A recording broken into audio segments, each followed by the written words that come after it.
Hey guys, எல்லாருக்கும் வணக்கம் and welcome to my channel. This is Master Askin. So நம்ம channel subscribe பண்ணுங்க, like பண்ணுங்க, ஷேர் பண்ணிக்கோங்க. என்ன பார்க்க போறோம் அப்படின்னு கேட்டீங்கன்னா, கேப்டன் மில்லர் அப்படிங்கிற தனுஷோட அடுத்த ஒரு பிரம்மாண்டம் வந்துட்டு அருண் மாதேஸ்வரனோட இயக்கத்துல வரப்போகுது. And you will call me Captain Miller.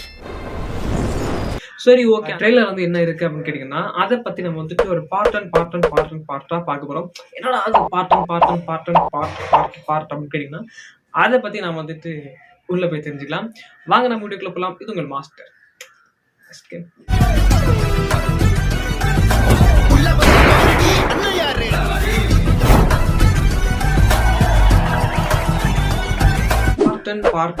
Part என்ன அப்படின்னு கேட்டீங்கன்னா, நம்ம இதுலயே வந்துட்டு first impression, first decode, first height and details அந்த மாதிரி வந்துட்டு போகலாம்.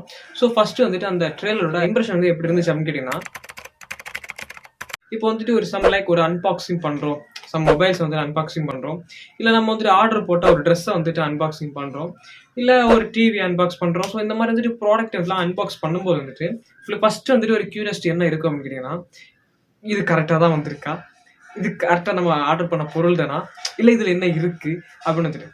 ஏன்டா ஆர்டர் போட்டது நீ அதுல இன்ன பொருள்னு ஆர்டர் போட்டிருப்ப, இந்த ரேட்டுன்னு தெரியும், இந்த காஸ்ட் வந்துட்டு இது கொடுத்துருப்ப, அப்போ உனக்கு தெரியாதா என்ன ப்ராடக்ட் வரும்னு தெரியாதா? அதுக்கு வந்துட்டு சம் மேட்டர்ஸ் எல்லாம் இருக்குது. ஏன் அப்படின்னா அதுல வந்துட்டு இந்த சம் பொருட்கள் மாறி வர்றது, செங்கல் அனுப்புறது, ஸோ இந்த மாதிரிலாம் நிறைய இருக்குது. அப்ப அதை கணக்கிட்டு பார்க்கும்போது வந்து அந்த ஃபர்ஸ்ட் கியூரியாசிட்டி வந்து பயங்கரமா இருக்கு. அதுக்கப்புறம் அதை திறந்து பார்க்கும்போது அதுல இருக்கிற அந்த நான் அனுப்பினதான் ஆர்டர் போட்டதான் வந்திருக்கு அப்படின்னு அதுல ஒரு பயங்கரமான ஒரு சந்தோஷம் கிடைக்கும். அதே மாதிரி வந்துட்டு இந்த படம் அப்படிங்கிறது வந்துட்டு நம்மளை என்டர்டெயின் பண்ற ஒரு பொருளாவே இருந்தாலுமே அது வந்துட்டு ஒரு டைரக்டர் வந்துட்டு ஒரு ஹீரோ வச்சு எடுக்கிற ஒரு ப்ராடக்ட். ஸோ அந்த ஒரு ப்ராடக்டை வந்துட்டு மக்கள் கிட்ட விடும்போது அந்த மக்கள் வந்துட்டு அதை கொண்டாடினாங்கன்னா, சம் லைக் அதை என்ஜாய் பண்ணாங்கன்னா அது வந்துட்டு ஓகே. அதை என்ஜாய் பண்ணலைன்னா தி ஃபிலிம் வாஸ் வந்துட்டு அவங்களுக்கு ஒரு எக்ஸ்பீரியன்ஸ் மட்டும்தான். ஆனால் மக்கள் மத்தியில் வந்துட்டு அது ஒரு குப்பை. ஸோ அவங்களுக்கு அது ஒரு எக்ஸ்பீரியன்ஸ், அது ஒரு ஒரு ஒரு ஒரு சொல்யூஷனா எடுத்துக்கலாம். இந்த மாதிரி பண்ணக்கூடாது இதுக்கு மேல அப்படின்னு ஒரு சொல்யூஷனா எடுத்துக்கலாம். இப்போ புலி மாதிரி உள்ள படத்துல அந்த மாதிரி தான் எடுத்துப்பாங்க, இதுக்கு மேல இந்த மாதிரி படம் பண்ணக்கூடாது அப்படின்ட்டு. ஸோ அதே மாதிரி தான் அது ஒரு ப்ராடக்ட். அந்த ப்ராடக்டை விடுறாங்க, அந்த ப்ராடக்ட் நல்லா இல்லைன்னா அதுக்கு அவ்வளோதான், நல்லா இருந்துச்சுன்னா அதை எடுத்து கொண்டாடுவாங்க. ஸோ அதே மாதிரி வந்துட்டு எல்லாத்துக்குமே இந்த மாதிரி ஒரு இது இருக்கு. அப்போ இந்த இதுல ட்ரெய்லர் இருக்குல்ல, ட்ரெய்லர் வந்துட்டு ஃபர்ஸ்ட் நான் பார்க்கும்போது வந்துட்டு கரெக்டாக நேட்டாக எனக்கு புரிஞ்சது என்னன்னா, ஒரு வெள்ளைக்காரங்க வந்துட்டு ஒரு மக்களை மத்தியில் அடிமைப்படுத்துறாங்க. அந்த அடிமைத்தனத்தை வந்துட்டு எப்படி ஒருத்தர் போராடி அதை தவிர்க்கிறாரு. காரணம் என்னன்னா, அந்த மில்லர் வந்துட்டு அப்ப சொல்றது நம்ம தனுஷ். ஸோ மில்லர் வந்துட்டு அந்த இடத்துல இருக்காரு. மில்லர் வந்துட்டு யாரு, வெள்ளைக்காரங்களுக்கு வேலை செய்யறாரு கீழே, ஒரு சோல்ஜரா. ஸோ வெள்ளைக்காரங்க வேலை செய்யும் போதுட்டு அவங்க இதுல வந்துட்டு ஒரு சின்ன ப்ராப்ளம் வருது. அதை வந்துட்டு கட்டணேட்டா இதை பண்ணி இவங்க தான் காரணம். அப்ப அதுல இருந்து ஒருத்தர் ரைஸ் ஆகுறாரு. ஸோ அது யாருன்னா தனுஷ். ஸோ அவர் வந்துட்டு அதை எப்படி நேர்கொண்டு அவங்களெல்லாம் அடிச்சு துரத்தி அவர் கேப்டன் மில்லரா மாறி அதுக்கப்புறம் அந்த இடத்துல இருந்து எப்படி சர்வை பண்ணி மக்களை எல்லாம் காப்பாத்தினாரு. இதான் வந்துட்டு ஒரு மேஜர். ஃபர்ஸ்ட் அதை பார்க்கும்போது வந்துட்டு ஒரு கதையா நமக்கு புரியுது. பட் ஆனா அதை இன்னும் உள்ள போய் டீகோட் பண்ணி பார்த்தோம்னா அது வேற மாதிரி இருக்கு. ஸோ அதை பத்தி இப்ப நாம கேப்டன் மில்லர் டீகோட் பார்க்க போறோம். நம்ம டீகோட் பண்ண போறது என்னன்னு கேட்டீங்கன்னா, இந்த டயலாக்ஸ். என்ன டயலாக் தான் அப்படின்னு கேட்டீங்கன்னா, அந்த ட்ரெய்லர்ல வந்து ஒவ்வொரு டயலாக் பின்னாடியும் ஒவ்வொரு கதை இருக்கு. ஸோ அந்த டயலாக்கை சொல்லிட்டு அதுக்கான கதையை நான் சொல்றேன். இது எல்லாமே வந்துட்டு என்னோட ப்ரெடிக்ஷன் தான். அது வந்துட்டு அதான் வரும், அதான் வரக்கூடாது, அதான் வந்திருக்கு அப்படின்னா ஒன்றும் கிடையாது. ஸோ பார்த்துக்கோங்க. வெள்ளைக்காரன் கண்ணுக்கு கொள்ளைக்காரன், வெள்ளைக்காரன் கண்ணுக்கு கொள்ளைக்காரன். இது வந்துட்டு என்ன அப்படின்னா, வெள்ளைக்காரன் வந்துட்டு அவன் அடிமைப்படுத்துற அந்த இடத்துல வந்துட்டு யாராவது அவங்கள எதிர்த்தாங்கன்னா, அவங்கள வந்துட்டு அடிக்க முற்பட்டாங்கன்னா, கூட்டு சதி பண்ணாங்கன்னா, இல்ல அந்த இடத்துல கூட்டம் கூடி ஒரு யுகத்தை வந்துட்டு ஒரு இயக்கத்தை வந்துட்டு கிரியேட் பண்ணான்னா அவன் வெள்ளைக்காரங்கனுக்கு ஒரு கொள்ளைக்காரன் தான். ஆனா ரியல் லைஃப்ல வந்துட்டு எப்படி வருதுன்னு கேட்டீங்கன்னா, ஒரு ரியல் லைஃப்ல நம்ம யோசிச்சோம்னா வெள்ளைக்காரன் தான் நம்மளுக்கு கொள்ளைக்காரன். புரியுதா? ஸோ வெள்ளைக்காரன் கண்ணுக்கு நம்ம கொள்ளைக்காரங்கிறத விட வெள்ளைக்காரன் தான் நம்மளுக்கு கொள்ளைக்காரன். அவன் அங்க இருந்து நம்ம நாட்டுக்கு வந்து நம்ம வளங்கள், நம்ம அரிய சொத்துக்கள் எல்லாம் அபகரிச்சுட்டு போறான். ஸோ அப்ப அவன் தான் கொள்ளைக்காரன். அதை வந்துட்டு இங்க ஒரு விதமா சொல்றாங்க. அதுக்கு காரணம் என்னன்னா, அந்த இடத்துல நிறைய விஷயங்கள் இருக்குது. ஸோ அதை பத்தி நான் ஃபுல்லா பேசணும், அதுக்கு இப்ப சொல்ல முடியாது. அப்ப அந்த இடத்துல வந்துட்டு நிறைய வளங்கள் எல்லாம் சுரண்டி எடுக்க வரும்போது வந்துட்டு அந்த இடத்துல அவங்க தடுக்கிறாங்கல்ல. ஸோ தடுக்கிறதுனால வெள்ளைக்காரங்கனுக்கு கேப்டன் மில்லர் ஒரு கொள்ளைக்காரன். ஸோ அதான் சொல்ல வராங்க.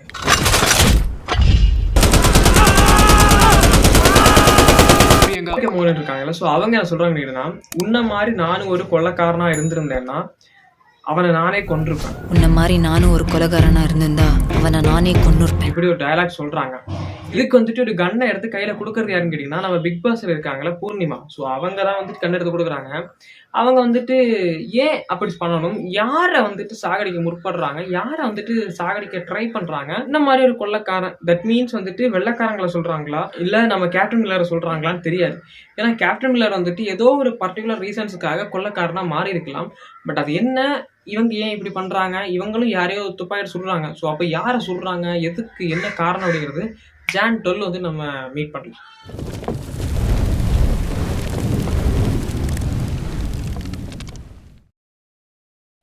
கெட்டவனை கொன்றிருக்க அப்ப நீ நல்லவனா தான் இருப்ப. ஸோ இது வந்துட்டு சந்தீப் கிஷனை வந்துட்டு சொல்ற மாதிரி இருக்கு. கெட்டவனை கொன்றிருக்க நல்லவனா தானே இருப்பேன். தட் மீன்ஸ் சந்தீப் கிஷன் வந்துட்டு வெள்ளைக்காரங்க கூட்டத்தில் வந்துட்டு ஒரு சோல்ஜரா இருக்காரு. So Sandeep Kishan based on captain Miller. So இவங்க 2 பேரும் ஃப்ரெண்டா இருக்கலாம். அப்போ ஃப்ரெண்டா இருக்கிற ஒரு டைம்லையும் ஒரு சுச்சுவேஷன்ல வந்துட்டு ஒரு மிகப்பெரிய பிரச்சனை வெள்ளைக்காரங்கிட்ட வர்றதுனால தன்னோட குடும்பத்தையோ தன்னோட சக நண்பர்களையோ யாரையும் இழந்திருக்கலாம் கேப்டன் மில்லர், நம்ம தனுஷ். ஸோ அதனால வந்துட்டு அவர் அங்கிருந்து பின்வாங்கிட்டாரு. சந்தீப் கிஷன் வந்துட்டு அங்கேயே இருக்காரு. ஸோ அங்கே இருந்துட்டு அவங்க என்ன பண்றாங்க, ஸோ அவர் வந்துட்டு கெட்டவனா இருந்தாலுமே, தர்மீஸ் கொள்ளைக்காரங்க கூட்டத்தில் இருந்தாலுமே அவன் வந்துட்டு நிறைய பேரை இது பண்றான், கெட்டவங்கள சாவடிக்கிறான். ஸோ அதனால வந்துட்டு கெட்டவனை கொண்டிருக்க நீ நல்லவனா தான் இருப்ப அப்படின்னு சந்தீப் கிஷன்ல சொல்றாங்க. ஸோ சந்தீப் கிஷன் தானே சொல்றாங்களான்னு தெரியல, மேபி இருக்கலாம். ஊர்க்காரங்களுக்கு துரோகி உண்மையிலே நீ யாரு, ஊர்க்காரங்களுக்கு துரோகி உண்மையிலே நீ யாரு. ஸோ இந்த மாதிரி ஒரு டயலாக் வந்துட்டு அங்க வருது. ஊர்க்காரங்களுக்கு துரோகி உண்மையிலே நீ யாருன்னு கேட்கிறப்போ உண்மையிலேயே நான் வந்துட்டு இப்பதான் சொன்னேன், தனுஷ் வந்துட்டு சம்டைம்ஸ் ஒரு கொள்ளைக்காரனா இருக்க வாய்ப்பு இருக்கு. ஊர்க்காரங்கனுக்கு கொள்ளைக்காரன் அந்த மாதிரி. ஸோ ஊர்க்காரங்கனுக்கு கொள்ளைக்காரனா தெரியறான்னா அவன் வந்துட்டு மக்களுக்கு துரோகியா தானே இருப்பான். ஸோ எதுக்காக அவர் கொலை பண்றாரு, எதுக்கு அவர் கொள்ளை அடிக்கிறாரு, சம்டைம்ஸ் வந்துட்டு ஒரு பர்டிகுலர் டைம்ல தான் மக்களுக்காக மாறுறாரா, இல்ல கொள்ளைக்காரன் வந்துட்டு யாரு? இந்த தனுஷ் இருக்காருல்ல, ஸோ இவரோட இந்த பர்டிகுலர் டயலாக்ல தான் வந்துட்டு அந்த ட்ரெய்லரே கொஞ்சம் பீக்ல போச்சு. காரணம் என்ன அப்படின்னா, இந்த டயலாக் கேளுங்க, நீ யாரு, உனக்கு என்ன வேணுங்கிறத பொறுத்து நான் யாருங்கிறது மாறும்.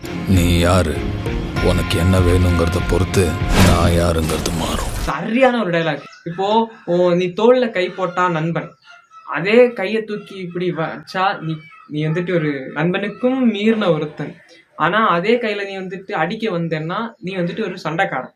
ஆனா அதே கையால வந்துட்டு நண்பனை குத்த வந்தேன்னா நீ ஒரு துரோகி. ஸோ இந்த மாதிரி நிறைய பெர்ஸ்பெக்டிவ்ல வந்து நம்ம யோசிக்கலாம். பட் ஆனா இதுல வந்துட்டு நீ யாரு, நீ என்ன அப்படிங்கிறத பொறுத்து என்னோட இது மாறும். ஸோ நீ எப்படி என்ன நினைக்கிறியோ அதை பொறுத்து தான், நீ என்ன சொல்ல வரையோ அதை பொறுத்து தான் நான் இருப்பேன் அப்படின்னு சொல்றாரு. நீ எந்த முகத்தினாலும் காட்டு, நான் கண்ணாடி மாதிரி. நீல பார்த்து சிரிச்சா சிரிப்பேன், மொரச்சா மொரப்பேன். அண்ட் இன்னொரு டயலாக் என்ன அப்படின்னா, யூ பிலீவ் இன் டெவில், ஐ ஆம் த devil and you will call me Captain Miller. You believe devil, I am the devil and you will call me Captain Miller. So இந்த மாதிரி வந்துட்டு ஒரு சூப்பரான ஒரு ஃபயர் தெரிக்கிற ஒரு டயலாக் வந்துட்டு சொல்றாரு. உண்மையிலே இது வந்துட்டு பயங்கரமா இருக்க போகுது. உண்மையிலே தேட்டர்ல வந்துட்டு கூஸ் பம்ப்ஸ் தான். உண்மையில நான் சொல்றேன், கண்டிப்பா தெறிக்க போகுது இந்த ஒரு இது. நீங்க வந்துட்டு நான் இப்போ தெறிக்க சொன்னோடனே எனக்கு வந்துட்டு ஏன் நான் இந்த மூடுக்கு மாறினேன்னு தெரில, மன்னிச்சுக்கோங்க, ஏன் நான் இந்த மூடுக்கு மாறினேன்னு தெரில.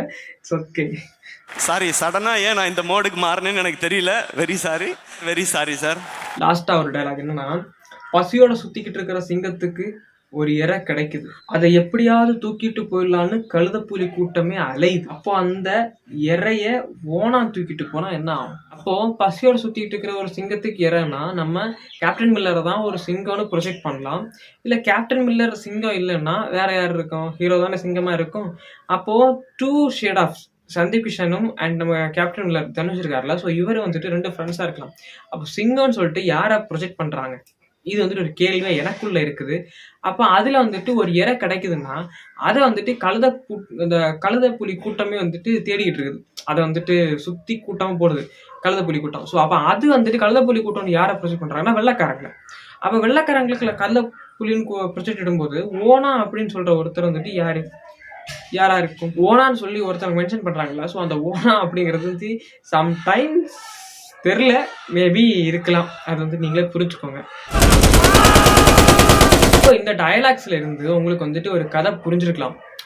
கேப்டன் மில்லர் வந்துட்டு பிரிட்டிஷ் காலத்துலேருந்து கீழே வேலை செய்கிறாரு. அவங்களுக்கு பக்கத்தில் வந்துட்டு நம்ம சந்தீப் கிஷனும் வேலை செய்கிறாரு. ஸோ இரு துருவங்கள் வந்துட்டு பிரிகிறதுல இருக்கிற பிரச்சனை அண்ட் அதுல இருந்து நம்ம வெள்ளைக்காரங்களுக்கும் நம்ம இதுக்கும் வந்து நிறைய பிரச்சனை வருது. ஸோ இதுல வந்து என்ன நடக்க போகுது அந்த பெர்ஸ்பெக்டிவ்ல நம்ம யோசிக்கலாம். பட் ஆனால் இதுதான் வரணும் அப்படிங்கிறது இல்லை. ஆனால் இப்போ இந்த ட்ரெய்லரோட டீகோட் நம்ம பார்க்க போகிறோம். ஸோ இந்த ட்ரெய்லரோட டீகோட்ல வந்துட்டு உங்களுக்கு இன்னும் பெட்டரா புரியும். வாங்க பார்க்கலாம். பிரிட்டிஷுக்கும் பழங்குடி மக்களுக்கும் ஏற்படுற சண்டை தான் காமிக்கிறாங்க. That is a matter. So ஏன் எதுக்காக அதை பத்தி இப்ப பார்க்கலாம். நம்ம தனுஷ் வந்துட்டு பிரிட்டிஷ்க்கு கீழே தான் வேலை பார்க்குறாரு. கேப்டன் மில்லர் அப்படிங்கிற ஒரு பொறுப்புல அவரோட பேர்ல அவர் வந்துட்டு பிரிட்டிஷுக்கு கீழே தான் வேலை பார்க்குறாரு. ஸோ அவர் வந்துட்டு ஒரு எய்மோட அங்கே போயிருக்காரு. ஆனால் அது என்ன எய்ம்னு நமக்கு தெரியாது. அப்போ அந்த இடத்துல வந்துட்டு இவர் அவர்களுக்கு எதிராக எப்படி மாறுறாரு அப்படின்னு கேட்டீங்கன்னா, ஒரு பாம் பிளாஸ்ட் சம்திங் நடக்குது. ஸோ அந்த பாம் பிளாஸ்டிங்ஸில் வந்துட்டு அவரோட குடும்பம், அவரோட ஃப்ரெண்ட்ஸ் அண்ட் ஃபேமிலிஸ் யாராவது இறந்துருக்கலாம். இல்லை இந்த மக்களை வந்துட்டு இவங்க இப்படி துன்புறுத்துறாங்களே அப்படிங்கிற ஒரு சுச்சுவேஷன் வந்துட்டு அங்கே அவர் வந்துட்டு ஏதாவது ஒரு கோணத்தில் மாறி இருக்கலாம். சம் லைக் இது என்னடா இது இப்படி கொடுமைப்படுத்துறாங்களே, நம்ம மக்களை இப்படி கொடுமைப்படுத்துறாங்களே, நம்ம இவங்களுக்கு கீழே வேலை பார்க்கணுமா அப்படிங்கிறத சொல்லுவாங்க. ஸோ இது வந்துட்டு காண்டாரா படத்துல வந்துட்டு ஒரு பொண்ணுக்கு நடக்கும். ஸோ அது வந்துட்டு என்னன்னா, அந்த பழங்குடி மக்களுக்காக போராடுற இதில் வந்துட்டு அவங்கள வந்துட்டு ஒரு இந்த இடத்துக்கு காலி பண்ணி சொல்லும்போது வந்துட்டு இந்த பொண்ணு அந்த இடத்துல வேலை பார்த்துட்டு அந்த இடத்துல வந்துட்டு போய் இந்த காலை எல்லாம் தோண்டும் போது வந்துட்டு நீ நம்ம கூட தான் இருக்கணும், நீயே இப்படி போயிட்டேன்னா என்ன பண்றது அப்படின்னு ஒரு கேள்வி வரும். ஸோ அது மாதிரி அந்த இக்கட்டான சூழ்நிலை வந்துட்டு அங்க என்ன நடக்கும், ஒருத்தங்க ரைஸ் ஆவாங்க. ஸோ அதுதான் வந்துட்டு கேப்டன் மில்லர். ஸோ அது கேப்டன் மில்லர் வந்துட்டு ரைஸ் ஆகி வெள்ளைக்காரங்களை எல்லாம் சுட்டு தள்ளிட்டு இருக்காரு. இதுக்கெல்லாம் வந்துட்டு கொள்ளைக்காரனாவும் மாறுறாரு. ஸோ அது எதுக்காக ஏன் அப்படிங்கிறது ட்ரெய்லர் படம் வரும்போது பார்த்துக்கலாம். கேப்டன் மில்லர் வந்துட்டு நிறைய பேரை கொலை பண்றாரு, இன்க்ளூடிங் தட் வெள்ளைக்காரங்க. ஸோ எதுக்காக அவங்கள கொலை பண்றாரு அப்படின்னு கேட்டீங்கன்னா, இதைதான் நான் வந்துட்டு சொல்ல வரேன். என்ன காரணம் அப்படின்னு கேட்டீங்கன்னா, அந்த இடத்துல வந்துட்டு இப்போ இந்த மைன்ஸ் அண்ட் அந்த கிராமம் அங்க ஒரு டெம்பிள். ஸோ இது வந்துட்டு அந்த வெள்ளைக்காரனே சொல்றான். ஸோ அந்த இடத்த வந்துட்டு நம்ம கிட்ட வரணும் அப்படின்னு வந்துட்டு ஒரு ஆர்டர் வர பிறப்பிக்கிறான். Mining will soon begin and we will find out exactly what lies beneath. அப்ப அந்த இடத்துக்காகவும் அந்த கோவிலுக்காகவும் ஒரு சுரங்கம் இருக்கு. ஸோ அதுக்காக வந்துட்டு வெள்ளைக்காரன் நிறைய மக்களை வந்துட்டு கொலை பண்றான். ஸோ நிறைய இடத்த அபகரிக்கிறான், நிறைய பேரை வந்துட்டு அடிக்கிறான். அப்ப அந்த இடத்துல ஒருத்தர் வந்து ரைஸ் ஆகிறான்னு சொன்னார்ல, ஸோ அவரும் தனுஷ். அவர் வந்துட்டு கன்றப்படுற எல்லா பிக்காளி பயிர்களையும் வந்துட்டு கொலை பண்றது மீன்ஸ் அந்த இடத்துல உள்ளவங்களை காப்பாத்துறாரு. ஸோ காப்பாத்துறதுக்காக இந்த மாதிரி சண்டையெல்லாம் நடக்குது, சண்டை போடுறாரு, சண்டை பண்றாரு, வெள்ளைக்காரங்கிட்ட கொள்ளையடிக்கிறாருன்னு நினைக்கிறேன். ஸோ சம் லைக் தட் அந்த இடத்துல இருக்கிற மக்களை காப்பாத்துறதுக்காக தான் அந்த கிராமம், அந்த கோவில், அந்த மைன், ஸோ இதெல்லாம் காப்பாத்துறதுக்காக தான் அந்த வெள்ளைக்காரங்களை கொண்டு குவிக்கிறாரு. ஸோ இது வந்து தனி மரமா இருந்து எல்லாரையும் வந்துட்டு ரூல் பண்றாரு. அப்போ அந்த இறைய பிகாஸ் பூர்ணமா வந்துட்டு ஒரு ஸ்பையா இருக்கலாம். ஏன் அப்படி சொல்ற அப்படின்னு கேட்டீங்கன்னா, ஒரு பர்டிகுலர் டைம்ல வந்துட்டு ஒரு பயங்கரமான ஒரு ஆடை எல்லாம் அலங்கரிச்சுட்டு நிக்கிறாங்க, யாரையும் பார்த்து முறைச்சிக்கிட்டும் நிக்கிறாங்க. ஸோ அப்போ பூர்ணிமா வந்துட்டு ஒரு கண்ணை கொடுத்து இவங்களை சுடுன்னு சொல்றாங்க. எனக்கு வந்து நான் சாவணும்னு சொல்லும் போது இவனை சுடுன்னு சொல்றாங்க. சொல்லிட்டு அவங்க பாட்டு போயிடுறாங்க. ஆனா இவங்க வந்துட்டு யாரையோ ஒருத்தவங்க சுடுறதுக்காக தான் அந்த இடத்துக்குள்ள வந்திருக்காங்க. பட் ஆனா யாரை, எதுக்காக, எப்படி, யாரை சொல்றதுக்காக இருக்கும், இல்லை ஏன் அப்படி ஒரு ஸ்பை வேலை பார்க்கணும், இல்லை அவங்க ஸ்பை வேலை தான் பார்க்குறாங்களா, இல்லை தனுஷுக்காக ஸ்பை வேலை பார்க்குறாங்களா, இல்லை எதுக்காக அங்கே வந்திருக்காங்க, அது வந்து ஒரு மிகப்பெரிய எனக்கு ஒரு கேள்வியாக இருக்குது. அது உங்களுக்கு என்ன அந்த ஆன்சர் வந்து இதில் புரிஞ்சு, இல்லை இதான்ப்பா அது ஒரு ஆன்சர், இல்லை இதான் படத்தை நம்ம பார்த்துக்கலாம் அப்படின்னு சொன்னீங்கன்னா எஸ், படத்தில் பார்த்துக்கலாம். நல்லவனா தானே இருப்பேன். சந்தீப் கிஷன் என்னதான் வெள்ளைக்காரங்களுக்கு வந்துட்டு தட் மீன்ஸ் பிரிட்டிஷ் அரசாங்கத்துக்கு கீழே வந்துட்டு நம்ம சந்தீப் கிஷன் வேலை பார்த்தாலுமே அவங்க உண்மையா வேலை பார்க்கறது மக்களுக்காக. புரியுதா? அவங்க வெள்ளைக்காரங்களுக்கு வேலை பார்க்குறேன்னு சொல்லிட்டு மக்களுக்காக தான் வேலை பார்க்குறாங்க. யாரு? தமிழ்ல அங்க போய் சேர்ந்துருக்காங்கல்ல வேலை பார்க்கறதுக்காக. ஸோ அவங்க அப்போ வெள்ளைக்காரன் நினைப்பான் எனக்கு தான் அவங்க கீழே வேலை பார்க்குறான் அப்படின்ட்டு. ஆனா அவங்க வேலை பார்க்கறது மக்களுக்காக, இவங்களுக்கு தெரியாம வேலை பார்ப்பாங்க. ஸோ அந்த இடத்துல வந்துட்டு இவரு ஒரு ஸ்பையா இருக்கலாமோ, அந்த பெர்ஸ்பெக்டிவ் நான் யோசிச்சு பார்க்குறேன். இவர் வந்து தனுஷுக்கு ஒரு ஸ்பையா இருக்கலாமோ. ஸோ இங்க நடக்கிறத அங்க சொல்லி, அங்க நடக்கிறது இங்க சொல்லி ஒரு தூது மாதிரி இருக்க வாய்ப்பு இருக்குன்னு நான் நினைக்கிறேன். அப்படின்னா தான் வந்துட்டு இவங்க என்ன எடுத்து வராங்க, இவங்க என்ன இடத்துக்கு போறாங்க, இவங்க என்ன இடத்த கொள்ளடிக்க போறாங்க, இவங்க என்ன இடத்த அடிக்க போறாங்க, இவங்க என்ன இடத்த வந்துட்டு அபகரிக்க போறாங்க அப்படி சொல்லும்போது அங்க தனுஷ் வந்துட்டு எல்லாரையும் அடிச்சு கொன்னு குவிக்கிறாரு. ஸோ இவரை கட்டுப்படுத்துறதுக்காக தான் பிரிட்டிஷ் அரசாங்கம் வந்துட்டு ஒருத்தங்களை விடுறாங்க. ஏன்னா நம்ம வந்துட்டு காட்டுல சந்தனம் கடத்துற நம்ம வீரப்பன் அவர் வந்துட்டு நினைச்சு பார்த்தோமா, இப்படி இருக்கிறாரு. இவர் வந்துட்டு அந்த ஹோல் ஒரு ஒரு ஒரு காட்டே வந்துட்டு தன் வசம் வச்சிருக்காரு அப்படின்ட்டு. ஸோ அது மாதிரி தான் லைக் வந்துட்டு என்னவா இருந்தாலுமே வந்துட்டு ஒரு சின்ன தீப்பொறியா இருந்தாலுமே அந்த காட்டுல ஒரு சின்ன இடத்துல வந்து பத்திக்குச்சுன்னா அது வந்துட்டு ஒரு ஒரு நெருப்பு சூறாவளியா மாற வாய்ப்பு இருக்கு. அதுதான் சொல்ல வரேன். ஒரு போராட்டம் நடக்குது. தட் மீன்ஸ் அந்த இடத்துக்குள்ள அந்த பழங்குடி மக்களுக்கும் இந்த வெள்ளைக்காரர்களுக்கும் இடையில வந்துட்டு ஒரு போராட்டம். அந்த போராட்டத்தில் வந்துட்டு ஒரு வெள்ளை கொடியில வந்துட்டு ஒரு பேர் இருக்கு. என்ன பேருன்னா எழுதியிருக்காங்க, வஞ்சிக்காதே வஞ்சிக்காதே இந்தியர்களை வஞ்சிக்காதே என்று சொல்லி ஒரு போராட்டம். ஸோ வஞ்சிக்காதே வஞ்சிக்காதேன்னா தட் மீன்ஸ் அந்த இடத்த அபகரிக்கிறது தான். இடம், அந்த மைன்ஸ். ஸோ அந்த இடத்தோட இவங்க காலி பண்ணணும், இல்லை அவங்க வந்துட்டு துரத்தி அடிக்கணும், இல்லை இவங்க செத்தாலாவது எனக்கு அந்த இடம் வேணும் அப்படி வந்துட்டு இருக்கிறது தான். ஸோ அப்போ வந்துட்டு வெள்ளைக்காரங்களை எதிர்த்து இந்தியர்களே போராடுற மாதிரி. ஸோ நான் நினைச்சேன் பழங்குடி மக்கள் தான் போராடுறாங்கன்ட்டு. அந்த இடத்துல இருக்கிற இந்தியர்கள் அவங்க நாங்க ஒரு பழங்குடி மக்கள் அவங்க ப்ரொஜெக்ட் பண்ணிக்காம அவங்க இந்தியர்கள் அப்படின்னு அவங்களை வந்து ப்ரொஜெக்ட் பண்றாங்க. ஸோ இந்தியர்கள் அப்படிங்கிற ப்ரொஜெக்ட் பண்றவங்க கிட்ட போயிட்டு வஞ்சிக்காதே வஞ்சிக்காதே இந்தியர்களே வஞ்சிக்காதே அப்படி அவங்க சொல்லும்போது அவங்கள வந்துட்டு இவங்க அபகரிச்சு அந்த இடத்த அபகரிச்சு அந்த கோவிலை அபகரிச்சு. ஸோ அந்த இடத்துக்குள்ள ஏதோ இருக்கு, சம்திங் லைக் கோல்டா இருக்கலாம், டைமண்ட்ஸா இருக்கலாம். ஸோ ஏதோ ஒன்று இருக்கிற காரணத்தால வந்துட்டு இது இவங்க வந்துட்டு இப்படி அந்த பிரிட்டிஷ் வந்துட்டு இந்தியர்களை அழிக்கிறதுக்காக ரூல் பண்ணலாம். ஸோ அந்த இடத்துல அதை காப்பாத்துறதுக்காக தனுஷ் வராரு. வந்து நம்ம கேப்டன் மில்லர் மாறுறாரு. ஃபர்ஸ்ட் வந்துட்டு என்னன்னா ஒரு போஸ்டர் விட்டுருப்பாங்க, 3 விதமான போஸ்டர். ஃபர்ஸ்ட் யங்கா இருக்கிறது, அதுக்கப்புறம் கொஞ்சம் தாடி வச்சிருக்கிறது, அதுக்கப்புறம் ஓவர் தாடி பியர்டு வந்துட்டு look like old age look மாதிரி லைட்டா இருப்பார். அப்போ அந்த இடத்துல அவர் அப்படி இருக்காருல 3 டிஃப்ரெண்ட் ஷேட்ல வந்துட்டு போஸ்டர் விட்டுருப்பாங்க. வாண்டட் லிஸ்ட்ல இவர் இருக்காரு, வெள்ளைக்காரங்க ஒட்டியிருப்பாங்க இவங்க வந்து பிடிக்கணும் அப்படின்னு. அப்போ மக்களுக்காக நல்லா செய்யறவன் வந்துட்டு வெள்ளைக்காரங்களுக்கு கொள்ளைக்காரன் தான். ஸோ அப்போ அந்த இடத்துல இவங்க வந்துட்டு வாண்டட் லிஸ்ட் போட்டோ வைக்கிறாங்க. ஸோ அந்த வயசுலேயே வந்துட்டு அங்க அந்த வெள்ளைக்காரங்களுக்கு ஒரு துரோகியா வந்துட்டு நம்ம தனுஷ் மாதிரி இருக்காரு. ஆனா மக்களுக்கு துரோகி இல்ல, வெள்ளைக்காரங்களுக்கு. ராஜ்குமார் வந்துட்டு கண்டிப்பா நம்ம தனுஷோட அப்பாவா இருக்க வாய்ப்பு இருக்குங்க. அது வந்துட்டு எந்த அளவுக்கு உண்மை அப்படிங்கிறது எனக்கு தெரியல. இருக்கலாம் அப்படிங்கிற ஒரு டோன்ல தான் நான் சொல்றேன். சம்டைம்ஸ் இருக்கலாம், மேபி இருக்கலாம் அப்படின்னு. கோட் வந்துட்டு உங்களுக்கு எவ்வளவு பிடிச்சிருந்துச்சு பிடிக்கல அப்படிங்கறத வந்து கமெண்ட்ஸ் தெரிவிங்க. அண்ட் இந்த வீடியோ வந்துட்டு கண்டிப்பா மறக்காம எல்லாரும் ஃபுல்லா பார்த்துருப்பீங்க நம்புறேன். அண்ட் எல்லாமே வந்துட்டு இருக்கலாம் மேபி அப்படிங்கிற ஒரு டவுட் தான் இருக்குது. அது காரணம் என்னன்னா படம் வந்தாதான் என்ன கிளாரிட்டி அப்படின்னு நமக்கு புரியும். இதுதான் நடந்திருக்கும், இதுதான் இருக்கும், இதுதான் அங்க இருக்கு அப்படின்னு ஆணித்தரமா சொல்றதுக்கு நம்ம படம் பார்க்கல. ஸோ அதனால வந்துட்டு எது உண்மை அப்படின்னு நமக்கு தெரியாது. ஸோ நீங்க வந்துட்டு எதுவுமே குழப்பிக்காதீங்க. இவனடா எல்லாம் இருக்கலாம், இவனடா இப்படி இருக்கும், இப்படி இருக்கலாமே, மேபி இருக்கலாம் அப்படி சொல்றான்னு நினைக்காதீங்க. அது படம் வரும்போது நான் அதுக்கான கிளாரிட்டி சொல்றேன். நீங்களும் படம் பார்ப்பீங்க அந்த டைம். ஸோ மறக்காம படத்தை பாருங்கன்னா அவ்வளோ பிளாஸ்டா டெரிஃபிக்கா இருக்கு படமே, இந்த ட்ரெய்லரே. So this is Master. நம்ம ஷேர் பண்ணுங்க, லைக் பண்ணுங்க, ஷேர் பண்ணுங்க. பாய்.